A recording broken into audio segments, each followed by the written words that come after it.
The late winter wind moved across Cedar Hollow like an old hymn, low and unhurried, carrying with it the scent of frozen pine and the quiet ache of lives that had learned to bend under the weight of loneliness. Snow fell in slow spirals, drifting over the dirt road until the world looked more like a faded memory than a living town.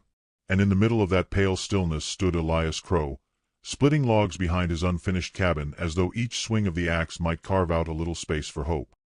He worked without hurry, without pride, without expectation, just a man shaped by silence, rising each day to do what life had taught him to do, endure. The townsfolk said Elias had a heart like winter earth, cold only because nothing had ever been planted deep enough to bloom.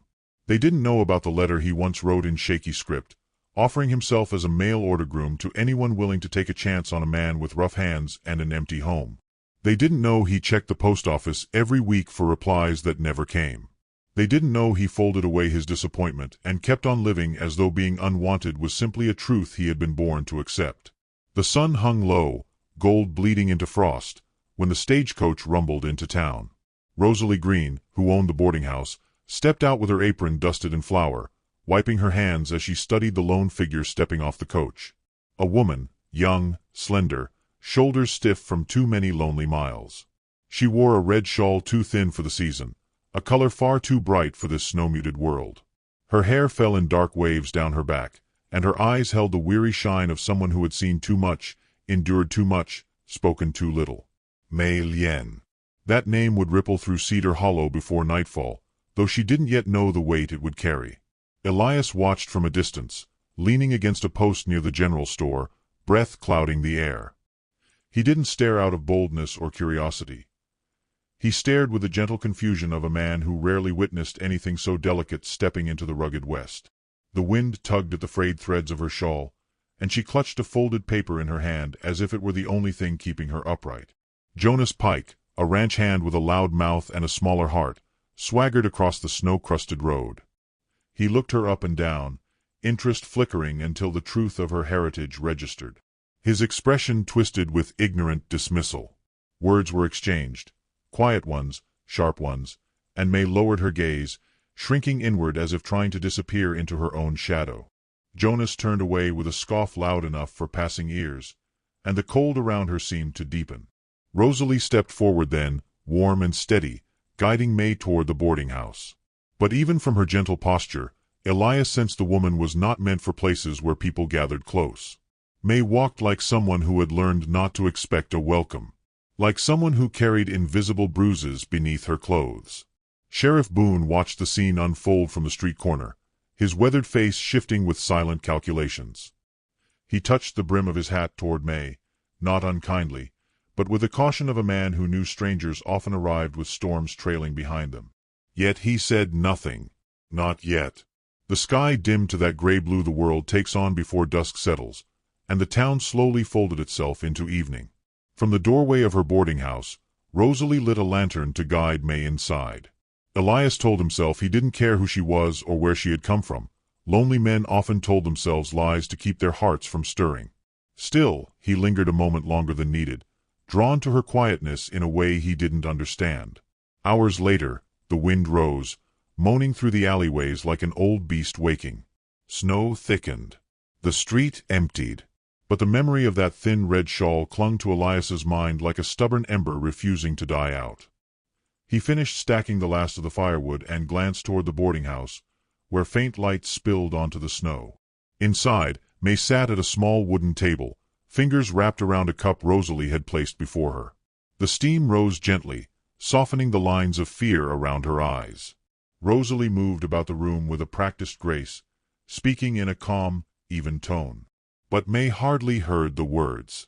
She unfolded the paper she carried, a letter meant to be her salvation, and read it again with trembling hands.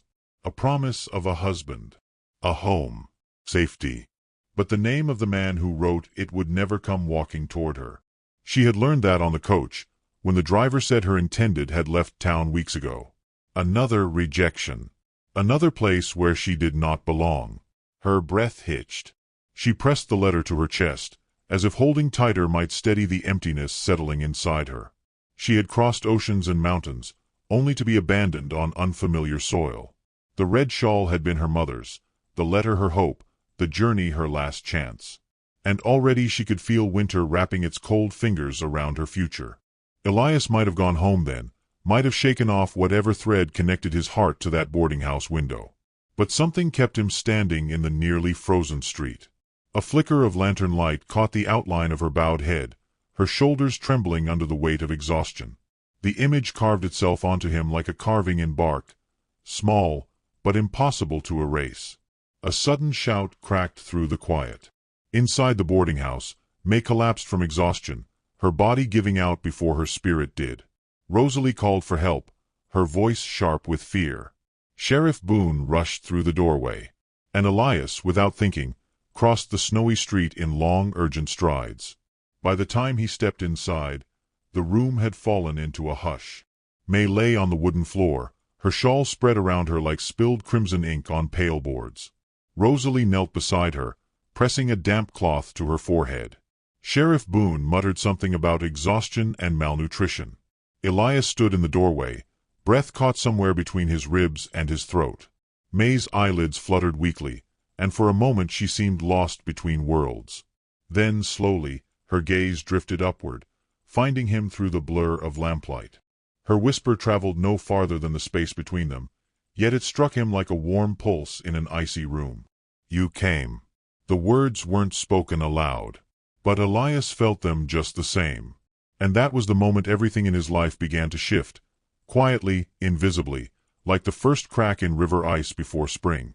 Morning crept into Cedar Hollow with a hushed softness, pale light sliding across frosted windows and stirring the town into another day of quiet burdens.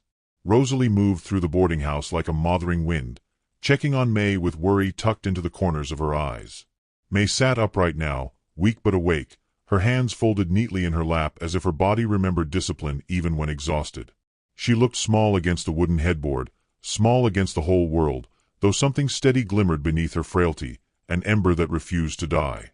Elias lingered near the doorway, hat held to his chest, unsure if he was intruding. He had not slept well. Every time he closed his eyes, he saw the red shawl pooling around May as she collapsed, saw the moment her gaze had anchored him in place as though she recognized him from some forgotten lifetime. Now, in the soft daylight, she lifted her eyes to him again, and he felt the same quiet pull. "You should rest," he murmured, his voice softer than the creak of the pine floor. The words were plain, but they carried a gentleness that made her breath tremble. May nodded, though she did not lie back down. She sat upright out of habit, as if lying down in another person's home felt too vulnerable. Rosalie placed a bowl of warm broth in her hands, watching the way May lifted it carefully, almost ceremoniously, as if she feared breaking something sacred. Hunger flickered across her face, but she sipped slowly, gracefully, revealing a woman trained to hide need even when starving. Rosalie stepped back, giving her space. Elias remained, unsure why he couldn't walk away. Maybe because she looked like someone who had spent her life being left behind. May's voice, when it came, was fragile as dried petals. "I am sorry for trouble." Elias tensed. "Folks around here apologize more than they breathe," Rosalie muttered from across the room, "but not one of them ever apologizes for the things they should. Don't add your name to that list, dear." May lowered her eyes, but Elias saw the flicker of gratitude. Rosalie handed her a folded garment, a clean, simple dress stitched from prairie cloth. "Something to keep you warm, sweetheart." May ran her fingers along the fabric, her touch reverent, like she had not owned anything new in years. When Rosalie left to tend the kitchen, silence settled like fresh snow. Elias shifted his weight awkwardly. May set the bowl aside and unfolded the paper in her lap. A letter, edges softened from being held too many times. Elias recognized it from the night before. He watched her fingers tremble as she tried to hide the shaking. "Someone waiting for you?"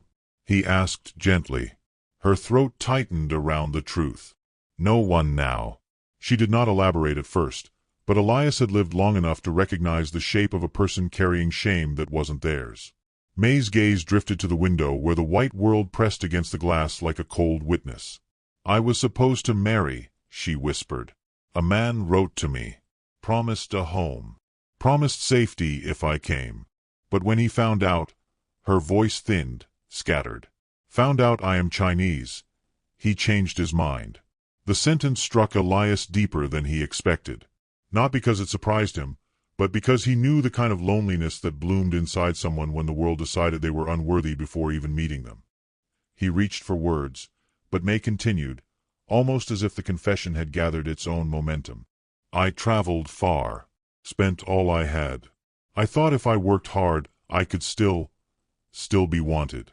Still be something other than trouble. Her fingers tightened around the letter until the paper bent like a wounded wing. Elias swallowed hard.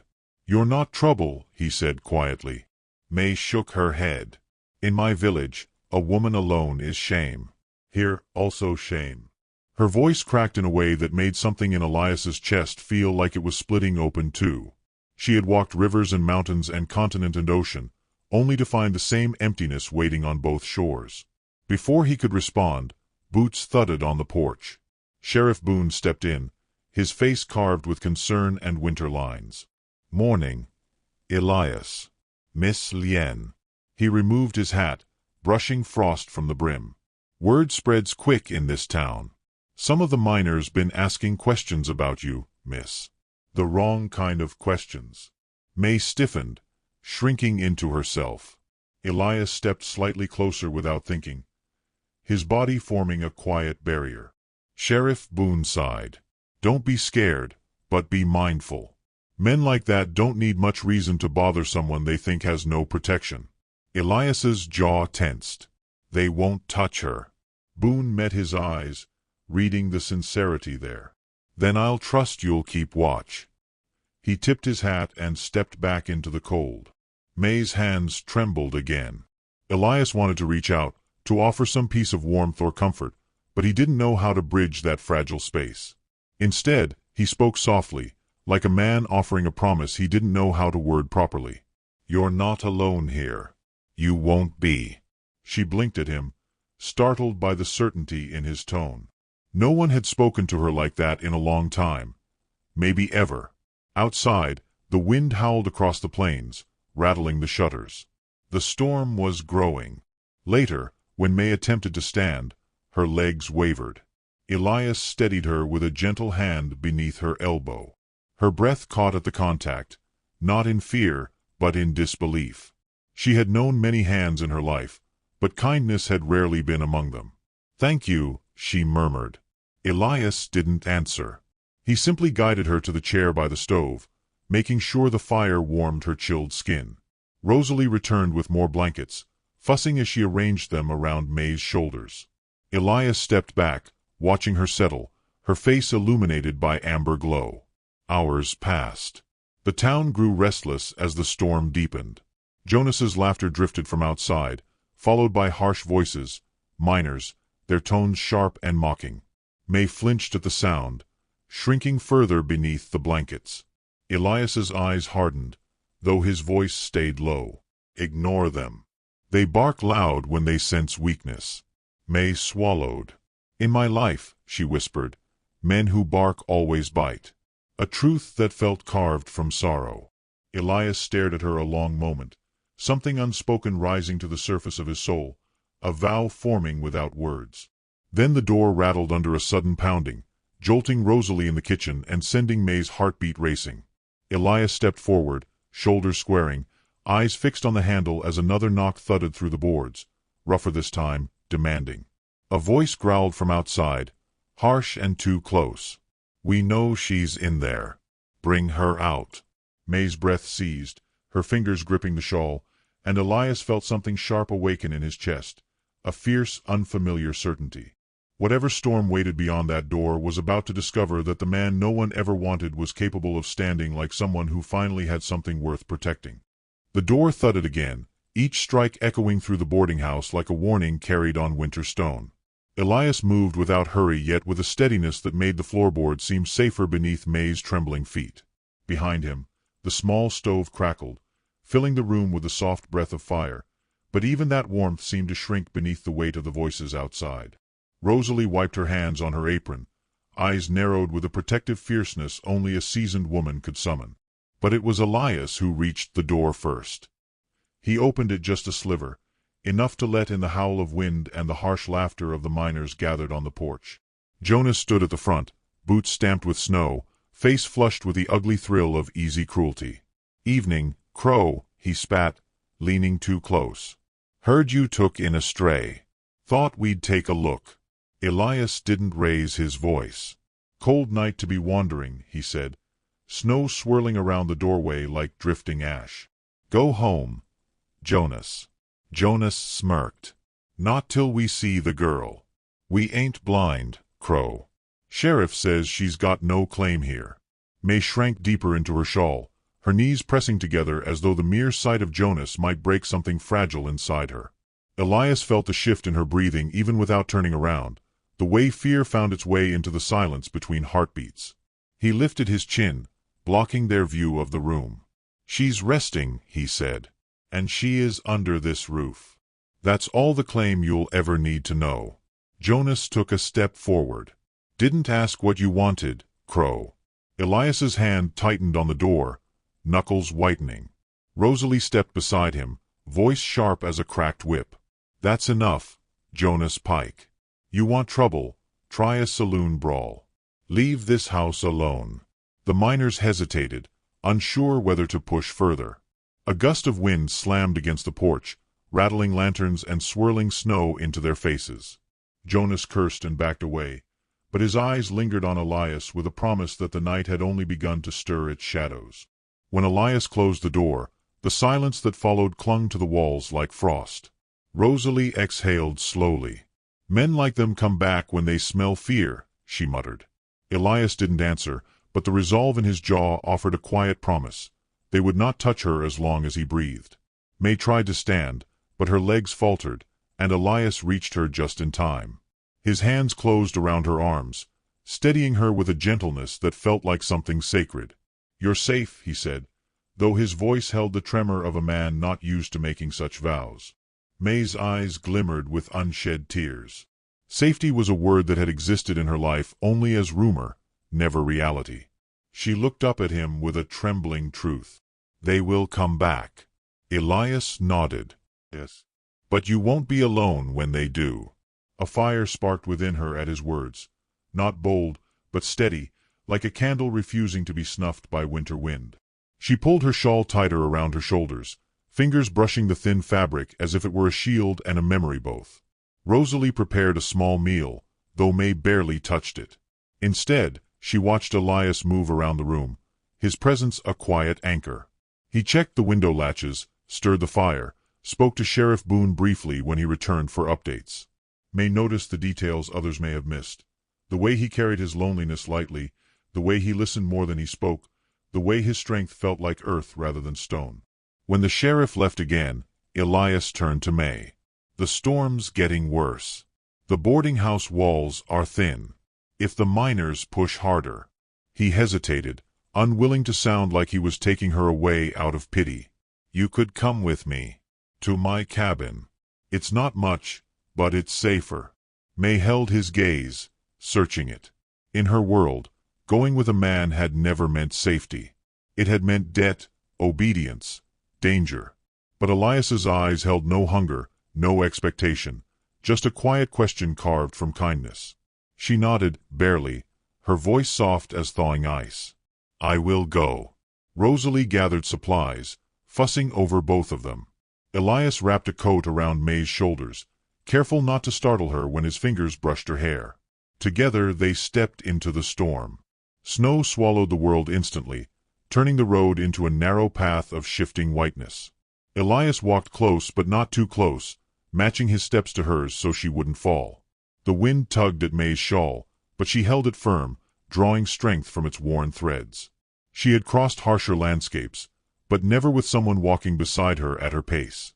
Elias glanced at her often, not out of worry alone, but because something in her presence softened the jagged edges inside him. A woman crossing half the world just for a chance at belonging. A man who believed nobody would ever cross a single mile for him. Somewhere in the thin space between them, something fragile began to knit itself together. By the time they reached the cabin, night had swallowed the horizon. Elias opened the door, letting her step inside first. The room was simple, unfinished walls, a table built from uneven planks, a stove that crackled with hopeful effort, but May felt the warmth settle around her like a quiet embrace. Elias lit a lantern, its glow brushing gently over her face. He cleared his throat lightly. "I know it's not what you're used to."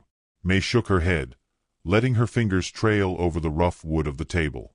"Used to much worse." Elias looked at her then, really looked, and something inside him shifted, like ground thawing beneath snow. A woman who had been cast aside by everyone she trusted, yet she stood there with a dignity that humbled him.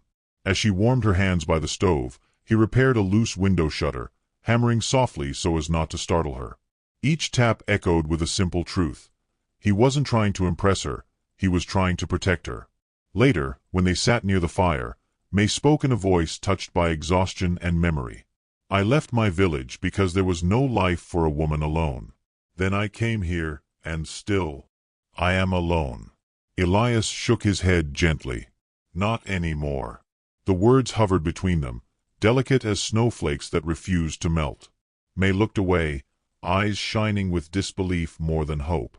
Outside, the storm thickened, wind moaning against the cabin walls like an old spirit searching for a way in. Then hoofbeats thudded through the night. Elias rose slowly, listening.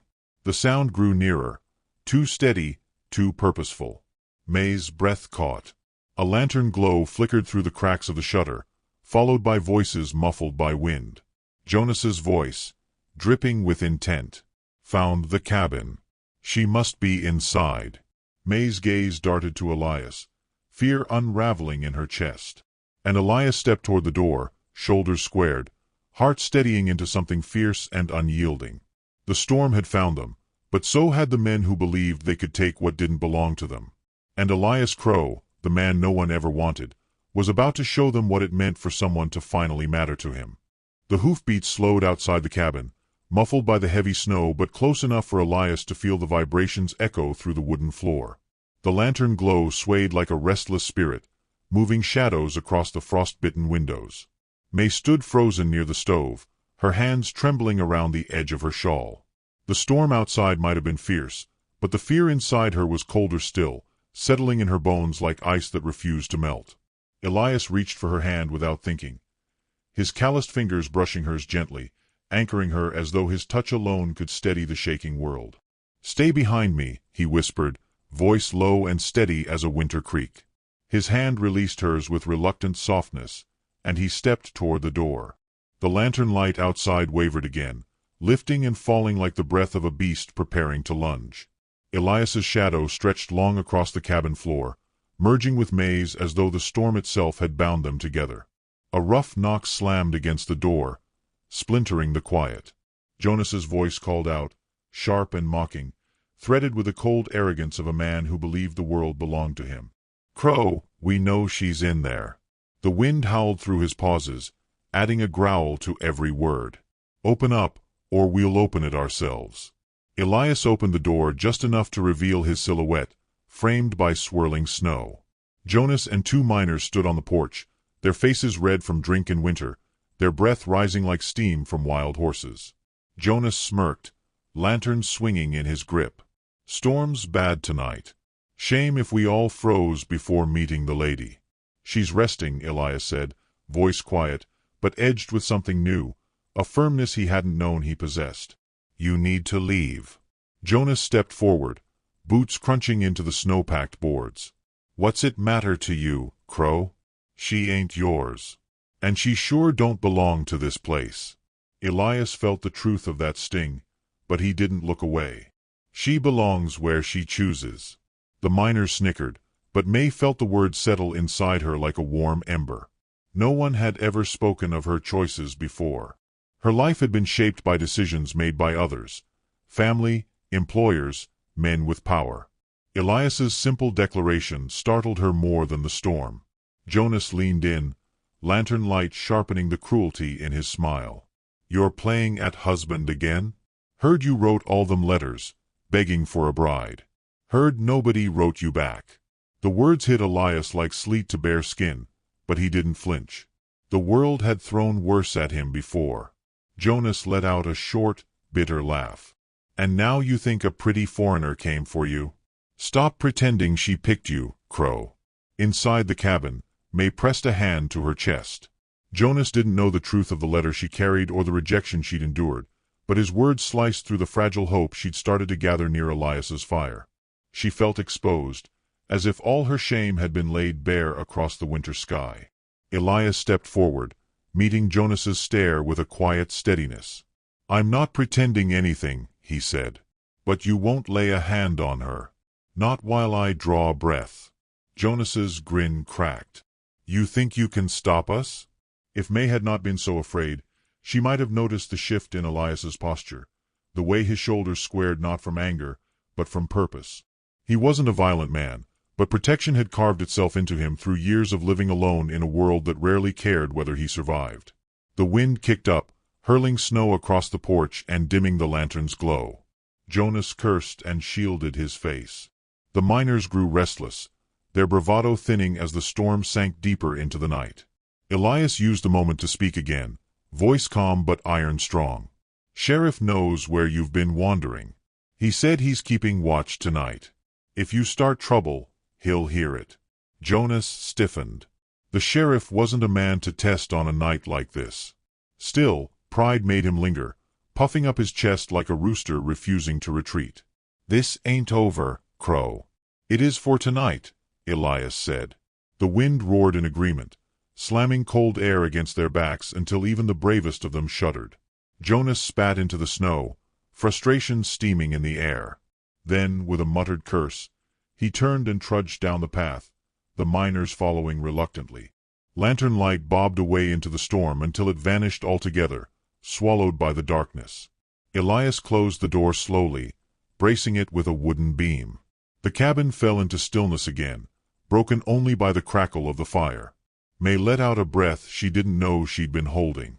When Elias turned to her, she saw something in his eyes she hadn't seen in other men, something that made her chest tighten with a strange, unfamiliar ache. He approached her cautiously, as if afraid to break her. "You're safe," he said again. "I won't let them take you." May's eyes warmed with tears, and she shook her head. "You don't know what they will do. Men like them, they don't stop." Her voice trembled, drifting toward memories she tried to bury under years of silence. "When I left home, I thought danger was behind me. But it follows. It always follows." He knelt, something no man had ever done before her, and gently adjusted the blanket around her shoulders. May froze, breath catching at the quiet dignity of the gesture.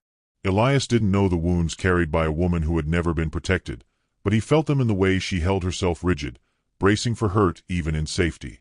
"You're not alone now," he murmured. May lowered her gaze, trying to contain the rush of emotion that threatened to undo her. "No one," she whispered, voice fracturing into something fragile. "No one has ever said that to me." Elias swallowed hard, feeling the weight of her words. "You deserve to hear it. And you deserve more than hiding from storms and men who don't know your worth." May pressed her hands tightly together, and Elias could see her fighting to believe him. Her eyes shimmered with disbelief and longing, twin fires struggling against the cold. Then, from outside, the snow shifted with a heavy crunch, one more set of footsteps approaching, different from the miners, slower, deliberate. Elias stiffened, listening. Lantern light flickered against the window again, but this glow was steadier, deeper, casting long shadows across the cabin floor. May's breath stilled. Elias moved toward the door, hand hovering near the latch. A voice called softly through the storm, unexpected and unfamiliar. "Crow, open up. We need to talk."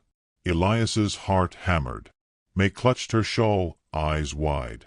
The storm had brought more than danger to their doorstep, and the next knock would change everything. Elias hesitated only a heartbeat before loosening the latch. May stood behind him, her breath caught between hope and fear, her shawl clutched so tightly the threads bit into her palms. The wind pushed cold air into the cabin as the door opened a crack, revealing Sheriff Boone, snow clinging to his coat like dust from another world. His lantern glowed low, casting amber across his lined face. Elias stepped aside to let him in, and the sheriff entered with the heaviness of a man carrying more than just winter on his shoulders. "You weren't safe in town tonight," he said, his gaze shifting from Elias to May, settling with quiet understanding. "Miners stirred trouble again. Jonas riled them up. They're planning to return before dawn. Elias felt a stone tighten in his chest, but he didn't break his stillness. He only nodded once. The sheriff continued, low and urgent. I wanted to reach you before they did. They're drunk, angry, and think they have something to prove. May's knees threatened to buckle, but she held herself upright, her breath trembling through her fingers. Sheriff Boone removed his hat and rubbed snow from it, his gaze softening as he looked at her. Miss Lien, I'm sorry for what you've endured. But know this, not everyone in this town is blind. Her eyes shimmered with a mixture of gratitude and disbelief. Before Elias could respond, another gust of wind shoved against the cabin, rattling the shutters like bones clattering in the dark. The sheriff's voice sharpened. They found out where Jonas hid his bottle stash. They'll be back sooner than expected. We don't have much time. Elias's heartbeat leveled into something steady and fierce. I'll deal with them. Boone shook his head. Not alone. But Elias's voice held no hesitation. I'm not alone. May's breath hitched. Something in his tone, quiet, resolute, wrapped around her heart with a tenderness that crushed and healed all at once. She watched Elias step toward the door again, bracing himself against the approaching storm. Boone exhaled hard, resigned. All right. Let's stand together. May moved toward Elias, her voice soft but trembling with newfound courage. Please be careful. I cannot, her words frayed. I cannot lose the only safe place I have known. Elias turned, meeting her eyes with a gentleness that held the weight of unspoken vows. You won't lose me. The sheriff read the moment between them, something stronger than circumstance rising like dawn behind their fear. But the storm outside gave no mercy. Lanterns flickered in the distance, more than 3 this time, weaving through snow like restless fireflies twisted by rage. They're here, Boone muttered. Elias extinguished the cabin lanterns, plunging the room into a darkness lit only by the orange breath of the stove. Stay inside, he told May softly. Do not open the door unless it's me. But May stepped forward, an unexpected tremor of resolve beneath her fear. I won't hide. Not again. Her declaration struck Elias like a gentle blow. He reached out, resting a rugged hand against her trembling fingers. You're brave. Braver than you know. But tonight, let me be the one who stands. She swallowed hard, but nodded, though her eyes held lightning that had never been allowed to spark before. The door opened to the storm once more. Elias and the sheriff stepped onto the porch, boots sinking into snow. The wind bit at their faces, but the lanterns coming toward them were the true threat, shaking, swaying, and fueled by liquor. Jonas led them again, snow crusted in his beard, his grin twisted into something crueler than the night before. Evening, Crow, he bellowed through the storm. Heard you got company. Thought we'd be neighborly. Elias didn't move. The sheriff's hand hovered near his holster. Jonas tapped his knife against his thigh, letting it catch the lantern light. Bring her out. Town don't need strangers. Especially the kind who don't belong here. Elias felt something inside him snap, not with anger, but with clarity. You don't get to decide who belongs. His voice carried through the wind with surprising strength. You don't get to decide her worth. Or mine. Jonas scoffed. You. Worth? The word twisted in his mouth like rot. No wonder no woman answered your letters. Even the desperate ones knew better. Elias's breath hitched, pain rippling through his expression like a brief shadow across flame. But then something deeper rose in him. Something that came from the nights of silence, the years of being overlooked, the hollowness that had nearly swallowed him before May's whisper pulled him back into the warmth of living. Maybe no one answered, he said, voice low. But she looked at me like I mattered. That's more than you'll ever know. Jonas lunged. The blade flashed in the storm's breath, arcing toward Elias with reckless force. Boone moved to intercept, but the snow beneath him slipped.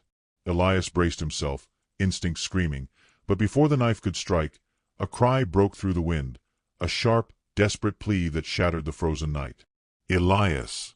May stood in the cabin doorway, shawl whipping like a torn flag, eyes fierce despite her terror. Her voice cut through Jonas's focus just enough. Elias twisted, catching Jonas's wrist, forcing the blade downward. The two collided, grappling in the snow, boots digging trenches into the earth. Jonas snarled, trying to wrench free, but Elias held firm. The sheriff recovered and charged, tackling one of the miners as another fled into the darkness. Lanterns toppled, spilling firelight over snow. Jonas roared, yanking his arm back and slashing wildly. Elias stumbled, cold burning his lungs, and for a breath he tasted the metallic edge of defeat. But then he heard her voice again, fragile, trembling, yet filled with a courage that reached deeper than any blade. "Elias, please don't fall." Her plea surged through him like a second heartbeat. He straightened, caught Jonas's arm, and slammed it against the porch post. The knife dropped, skidding across the snow. Boone seized Jonas, wrenching his arms behind his back. The miners scattered like frightened wolves, melting into the storm. Jonas screamed curses until Boone struck him silent with the cold metal of restraint. Breathing hard, Elias turned. May stood barefoot in the snow, tears streaking her cheeks, shawl clinging to her like a dying ember. "You came outside," he breathed. "You shouldn't have." Her voice broke. "I could not stay where I was safe while you bled for me." Elias stepped toward her, lifting her gently into his arms, feeling her tremble against his chest. "You're safe now, May. I swear it." She pressed her forehead to his shoulder, emotion shaking through her as though her body could no longer contain it. "I was never chosen," she whispered. "Never seen. Not until you." He held her closer, understanding blooming slowly between them like the first fragile flower pushing through winter frost. "And I was never wanted," he murmured. "Not by anyone. Until you asked me to stand beside you." Their breaths mingled, warm in the freezing air. The sheriff dragged Jonas away, his lantern fading into the storm. Elias carried May back into the cabin, the fire waiting like a heart that refused to die. When he set her down, their eyes met. No fear now, only the tender truth of two souls who had found something unexpected in the harshest winter. May's hand brushed his cheek. "Elias, will you stay beside me? Not for pretending, not for protection, but because I choose you." He knelt before her, the storm pounding against the walls like distant drums. And with a voice shaped by every lonely year he had ever survived, he whispered, "If you'll have me, I'll be yours." The fire flared, throwing light over the two of them, sealing the moment in warmth and trembling hope, just as dawn began to rise behind the storm.